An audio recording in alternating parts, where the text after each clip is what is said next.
মোহাম্মদ মাইনুদ্দিন সবাইকে সাথে নিয়ে বেলুন ফেস্টুন উড়িয়ে দিলেন। একটু একটু করে আস্তে আস্তে করে উড়ে যাচ্ছে আমাদের লম্বা কিক এবং চমৎকার ভাবে গ্রিপ করলেন ওই গোলরক্ষক।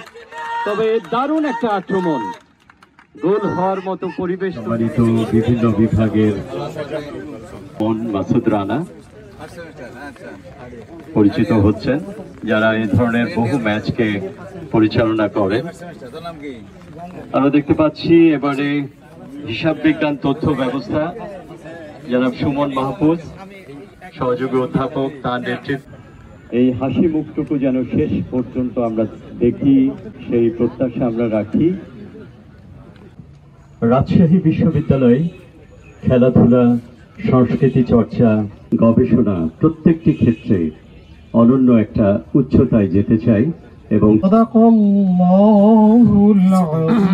পার্থিব অবশেষে তা খড়কুটোয় পরিণত হয়।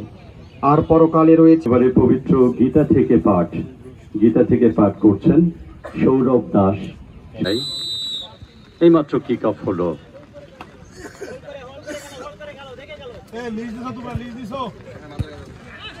গোল পাস, লেফট উইংয়ে ঢোকার চেষ্টা, 15 নম্বর জার্সিধারী খেলোয়াড়, কিন্তু তিনজন খেলোয়াড় বাধা দিলেন। বল কাটিয়ে নিলেন, ছোঁবার চেষ্টা, দুরন্ত গতিতে হেড করলেন রক্ষণ ভাগের এই খেলোয়াড়টি। বল পেলেন 10 নম্বর জার্সিধারী খেলোয়াড়। মাঝমাঠে এই বল, শুরুটা কিছুটা এলোমেলো, গুছিয়ে নেবার চেষ্টা। এবারে কিন্তু বাম প্রান্ত দিয়ে অ্যাকাউন্টিং বিভাগ, অ্যাগ্রোনমি ডিপার্টমেন্ট আক্রমণে 10 নম্বর জার্সিধারী খেলোয়াড়, বিপদের সম্ভাবনা, কিন্তু চমৎকার ভাবে নিজের নিয়ন্ত্রণে নিলেন কিপার, পাঠিয়ে দিলেন সহযোগীর উদ্দেশ্যে। চেষ্টা ছিল ভালো 10 নম্বর জার্সিমেন্টের। আবারও আক্রমণে যাবার চেষ্টা, পাল্টা আক্রমণ, গোলরক্ষক ছুটে এসছেন এবং ক্লিয়ার করলেন পার্শ্বরেখার বাইরে। থ্রো কিক নিলেন, হেড হলো, বল আবারও পার্শ্বরেখার বাইরে। থ্রোইন নাম্বার 13 চমৎকার বাড়ালেন, লম্বা করে ডান পায়ে কিক নিলেন, চমৎকার বাড়িয়েছেন, পেনাল্টি বক্সের মধ্যে হেড হলো। খেলোয়াড় নিজেদের সীমানায় ডান পায়ে কিক, কিন্তু বলের যে গতি, সেই গতির সঙ্গে পাল্লা দেয়া গেল না। ছোট্ট করে বাড়ালেন, ফাউল থ্রো।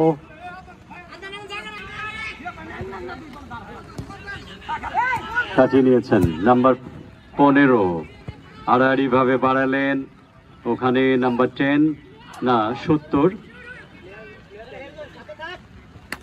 আবারও পাল্টা আক্রমণ, অ্যাকাউন্টিং বিভাগ একাই ছুটছেন, তাকে বাধা দেওয়ার চেষ্টা, চমৎকার বাড়িয়েছেন, লম্বা কিক এবং চমৎকার ভাবে গ্রিপ করলেন ওই গোলরক্ষক।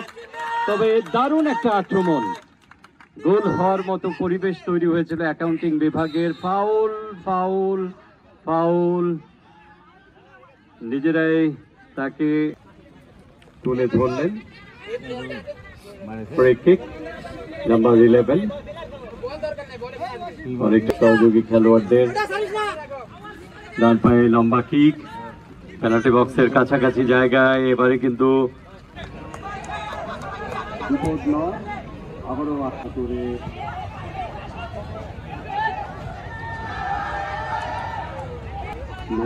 খেলা যদি গোল না হয় সরাসরি টাই ব্রেকিং এর মাধ্যমে